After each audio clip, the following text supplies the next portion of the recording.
Hey everyone, and welcome back to my channel. If you're new here, welcome to the family. So today I'm going to be doing a Q&A. A few weeks ago I asked you guys to ask me some questions on my Instagram. I posted a sticker. I'm glad you guys did ask the questions that you did. They were really cool. So yeah, I talk a lot. Let's start there. So I'm gonna try be as brief as I can, because the questions that you guys ask obviously like create for conversation and dialogue and just like really very interactive questions, but I'm gonna try to keep it brief because your girl talks like a lot. Oh, by the way, before we carry on, before I start answering the questions, I have a very special request. One of my friends is like battling with cancer, but he is making progress in his fight, so thank God. But he still needs a lot of money for treatments, like the treatment for cancer. I'm sure you guys know, if you have somebody who's like suffered with cancer, it is very extensive. So if you are able to donate anything, like nothing is too small, and if you know somebody who is in a financial position to donate money, please just send in the link. I'm gonna put all the details in the description box, and any help, any donation would be greatly appreciated. So yeah, okay, let's answer questions. Okay, so the first one was, do you find it hard being interested or dating outside your race? Simply put, no, because first of all, my parents have always been very welcoming and accepting and encouraging of me just to like date who I want, kind of thing. They've never actually put those limitations on me. So I know like what your parents think is not what's supposed to guide your judgment, but I think just having parents that are like very open to that, I've never ever seen anything wrong with dating like outside my race. Secondly, if you're with the right person, any cultural differences or traditional differences that you have will not be like a block in your relationship, but it would rather be like a learning curve. It's like an opportunity for you to grow. So if you're with somebody who's open-minded and willing to learn about how you do things, then it shouldn't be difficult, and that's usually the position I find myself in. I'm very selective about who I date, and I usually date people who are willing to learn about how I do things, and yeah. So in that sense, I don't find it difficult. Also, like a lot of people have this like mentality of if you date outside your race, you're not secure in your blackness or whatever. But I know myself, and I'm a confident black woman, and I'm secure within myself to know that dating a person who's not black is not going to take anything away from my blackness. So yeah, just being confident in who I am as a black woman and feeling empowered to date whoever the hell I want to date. Yeah, I didn't find it difficult. So yeah.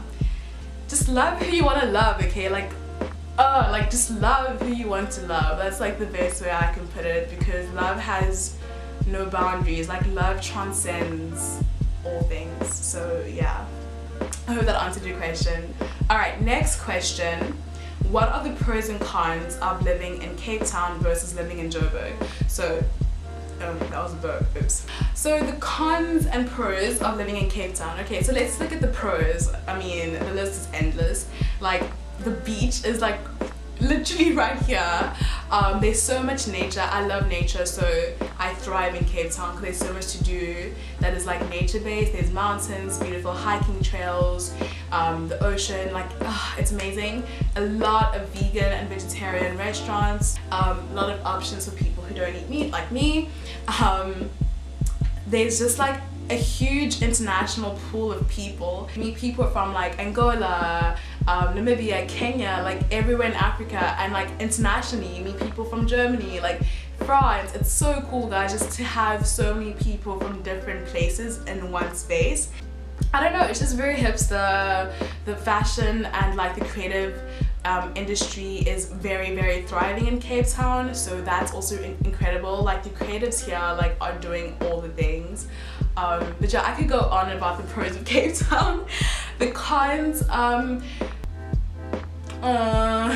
okay, there has to be some bad stuff about Cape Town. I guess like the crime is a bit bad, but I mean it's bad everywhere, and the places that I live, like it's not really that bad, but there's like a bit of a drug culture here, and hobo culture, which is like not a con in the sense that it's annoying, but it's sad. Like there really is people dealing with some real stuff in the streets of Cape Town. Racism, it's racist structurally, and yes, sometimes it does infiltrate on like a social level, but I've never really had any like terrible experiences with racism in Cape Town, but I know that it is there. But yeah. Okay, pros and cons of Joburg. Pros. Okay. Joburg's not a bad place. It's just like really nothing to write home about, you know what I mean? Like, I lived there my whole life, and I don't know, it's cool. Like, I love that my family's there, but the place itself, there's not really much to do. So it's cheaper, I guess. It's cheaper than Cape Town. For me personally, for the kind of person that I am, I genuinely just thrive in Cape Town, but nothing is particularly like horrible about Joburg. It's not a bad place. But I think the cons of Joburg would be like, everything is so far apart. Like, there's not much to do. There's just shopping malls, and I hate shopping malls. And I can't like go to a shopping mall for fun. I don't think that's fun. And yeah, I don't know, it's weird. Like, I really love Cape Town. Like, my heart is here, and I can't really think of anything particularly like amazing about Joburg. Maybe the people, like Joburg people are friendlier. In Cape Town, the Cape Townians are not that friendly, they're kicky, but the international community is amazing and beautiful, and that's what I love. But in Joburg, like, Joburg people are to some extent friendlier. But okay, so I got a few questions about my fashion, which I'm like, oh y'all, thanks. By the way, this top I'm wearing, I'm sure you're gonna ask me where I got it, so let me just tell you before you ask me. My mom actually made it as part of her clothing line. Yeah, like, it's so cute. I'm gonna put a link to her line in the description box. Okay, so yeah, so as I was saying, a lot of people ask me about my fashion inspiration. Someone asked, where do you get your fashion inspiration? Somebody talks about, please talk about your fashion inspirations. And then somebody else asked me, how would you describe your style? So I think I'm just gonna answer that all in one. Okay, I think I'm really inspired by like old school dressing, like 70s vibes, 80s. I really loved that clothing era. So a lot of my outfits and a lot of the items in my cupboard kind of replicate that and try to like recreate that kind of look. I go thrifting a lot. A lot of my clothes are from thrift shopping because I just love how people used to dress. I think it's so cool. Every time I'm dressing, I just like sometimes try to do things that like other people would think is weird, but I do it anyways, and it always lands up looking so bomb. So just like inspiring myself and just like dressing how I want, I guess that's kind of just how I go about it. But yeah, shout out guys, thanks for commenting on my fashion. All right, next question. Let me see which one I'm gonna answer next. Sorry guys, I had to get some water real quick. My throat was feeling a little bit parched. Alright, so the next question is what is your favorite quote? So I have two favorite quotes. Obviously I had to throw one in from the Bible because the Bible has incredible quotes. But this is my favorite one. Wow, it just gives me so much joy, so much strength. Yeah, so it's from Joshua 1 verse 9, and it says, have I not commanded you? Be strong and courageous. Do not be afraid. Do not be discouraged, for the Lord your God will be with you wherever you go. So yeah, man, that verse gives me so much comfort just to know that I don't have to be scared of anything. Like, I can live fearlessly. God has literally called me to be strong and courageous in everything I do, you know? And it's just so empowering and just so comforting to know that God is literally with me everywhere I go. Alright, so the second one is a quote by Steve Jobs, and it is like incredibly profound in a sense that it literally has guided a lot of my life decisions and just how I perceive myself in the world. So yeah, even the start of the quote is just like, bruh, like preach. Okay, so it says, your time is limited, so don't waste it living someone else's life. Don't be trapped by dogma, which is living with the results of other people's thinking. Don't let the noise of others' opinions drown out your own inner voice. and most important, have the courage to follow your heart and intuition. Wow, how profound, guys. It's so true. Like, your time is limited. Like, you're literally on earth for this amount of time. Why on earth would you waste that time constantly living as a result of what other people think of you, making decisions based off of what other people think would be best for you, when you know yourself? Like, you know what talents you have, you know you better than anyone. And if you don't, get to know yourself, because when you get to know yourself, you will literally be unstoppable. And I kind of had this revelation the one time. I was like really so confused about what I wanted to study and stuff like that, because I'm not bragging or anything, but I did pretty well in high school, so everyone had these expectations of me, of like what I would become and just what I would do and stuff like that. And I fell into that pressure. I started to make decisions that I know that I wasn't really happy about this, but because everybody else expected me to do that and everybody else wanted me to do that, then I did it. But I came to a point where I'm like, this is not who I am. And I remember just looking in the mirror one day and I felt like God telling me, like, Tats, like, I know who you are. I know what your passions are. You don't have to pretend and do something you don't want to do.